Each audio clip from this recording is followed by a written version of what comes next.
दोस्तों मारी गुज्जूनी मौज चैनल में आपનું સ્વાગત છે। આજના વિડીયોમાં આપણે વાત કરવા જઈ રહ્યા છીએ કે અચાનક ઠાકોર ફેમિલીમાં આ શું ઘટના બની ગઈ। આ બાજુ જુઓ રણજીતભાઈ બેહોશ થઈને પડી ગયા, શિલ્પા ભાભીને અચાનક હોસ્પિટલ લઈ ગયા, તેમની આંગળી તો લોહી થઈ ગઈ। આજે તો અચાનક સવારમાં આવી ઘટનાઓ કેમ બનવા લાગી, શું કારણ હતું અને પછી હોસ્પિટલમાં જઈ ડોક્ટરે શું કહ્યું અને એમને તો બૂમા બૂમ કરી મૂકી હતી। તો આ બધી ઘટનાનું કારણ શું હતું તમને આ વિડીયોમાં લાઈવ જાણવા મળી રહેશે। તો મારી ચેનલ પર નવા હોય તો ચેનલને ફટાફટ લાઈક શેર અને સબસ્ક્રાઇબ કરી દો। Full video in Thakor family blog channel દોસ્તો ફૂલ વિડીયોની લિંક ડિસ્ક્રિપ્શનમાં મૂકેલી છે, ત્યાં જઈ તમે આખો વિડીયો વોચ કરી શકો છો। આવી ટૂંકી ટચુકડી લાઈવ લેટેસ્ટ ટ્રેન્ડિંગ માહિતી મેળવવા માટે કરી દો મારી ચેનલને ફટાફટ સબસ્ક્રાઇબ। તો ચાલો દોસ્તો વધારે રાહ ન જોતા આપણે વિડીયોની શરૂઆત કરી દઈએ। તમે વિડીયોમાં લાઈવ જુઓ કે સવારે બધા લોકો કામમાં લાગી ગયા હતા અને આજે તો સવારનો નાસ્તો બની રહ્યો હતો। નાસ્તામાં મસ્ત મજાના આ ગોટા અને મસ્ત મજાની ગળી કઢી બનાવી હતી અને આજે તો બધા લોકો મસ્તી કરી રહ્યા હતા, કારણ કે આજે તો ઘરના લેડીઝ લોકોને ગોટા આપવાના જ નથી, કારણ કે તેઓ તો સવારે નાસ્તો બનાવતા જ નથી। તો પછી પૂનમ ભાભી આખી ગોટાની ડીશ લઈ અને દોડી ગયા હતા। સંજયભાઈ આ ડીશ પકડવા માટે ગયા હતા, કારણ કે આજે તો ગોટા સંજયભાઈએ બનાવ્યા હતા।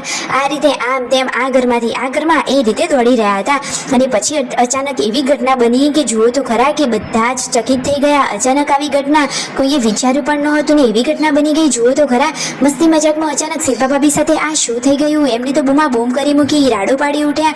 એમને જોઈને તો યશુ પણ રડવા લાગી ને તેમની આંગળીમાંથી તો ઘણું બધું લોહી વહેવા લાગ્યું, આખી આંગળી છૂંદાઈ ગઈ। જુઓ તો ખરા કે તેમની હાલત કેટલી ગંભીર છે।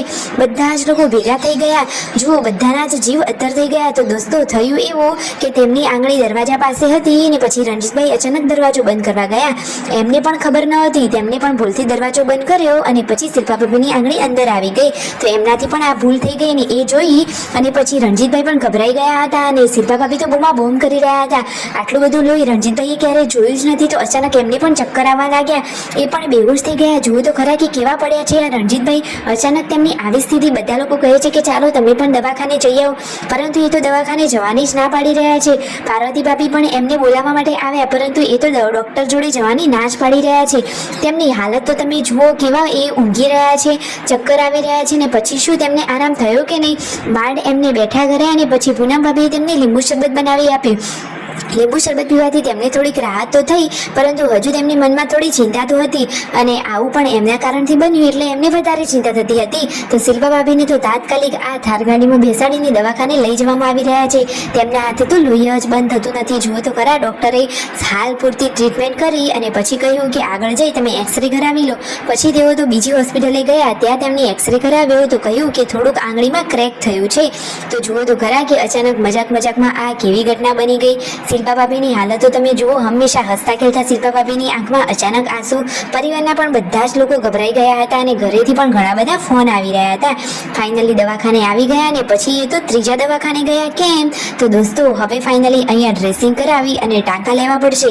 તો ડોક્ટરે ટાંકા લેવાનું કહ્યું તો પહેલા બેહોશીનું ઇન્જેક્શન આપ્યું, એટલામાં તો શિલ્પા ભાભી બૂમા રાડ કરી મૂકી। અરે દોસ્તો એ તો જેને થાય એને જ ખબર પડે, કહેવાય છે ને કે વીતે એને ખબર પડે। તો જુઓ એમને તો બૂમા બૂમ કરી મૂકી અને પાર્વતી ભાભી એમને સહારો આપી રહ્યા છે। આ બાજુ ડોક્ટર તેમની સારવાર કરી રહ્યા છે અને ફાઇનલી અહીંયા ટાંકા લઈને પછી ઘરે આવ્યા। ઘરના બધા લોકો અહીંયા આવી તેમના સમાચાર પૂછવા માટે આવી ગયા હતા। આજ એ દરવાજાની જગ્યા જુઓ ત્યાં પણ હજુ પણ લોહી લાગેલું છે કે ત્યાં તેમની આંગળી આવી ગઈ હતી।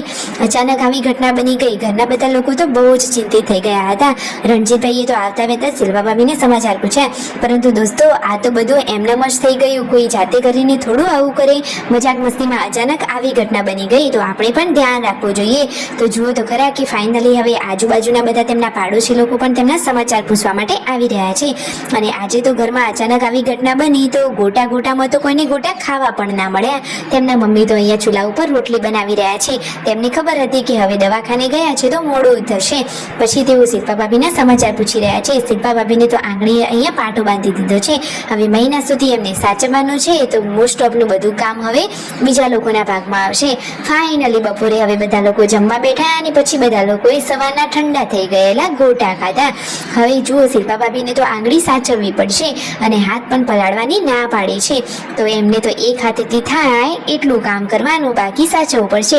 પછી કાજલ બેનીબાનો ફોન આવ્યો, એમને કોને કહી દીધો, એમને સમાચાર કઈ રીતે મળ્યા, તો એમના પપ્પાનો કોલ હતો તો એમના દ્વારા એમને ખબર પડી હતી, તો એમને પણ પોતાના ભાભીને ખબર પૂછવા માટે ફોન કર્યો હતો। હવે રાતના જમવાની તૈયારીઓ થઈ રહી છે, તો દેશી મંચુરિયન બની રહ્યું છે। એટલે સાંજે બધા લોકો અહીંયા ચા નાસ્તો કરવા માટે બેઠા હતા. તો આમ આખો દિવસ આજે તો દવાખાનવાળો ગયો. હવે તેમને સારું થઈ જાય અને ફરીથી આવી કોઈ બાબતથી દવાખાને ના જવું પડે એવી જ પ્રાર્થના. વિડીયો ગમ્યો હોય તો કરો ફટાફટ લાઈક, શેર એન્ડ સબસ્ક્રાઈબ.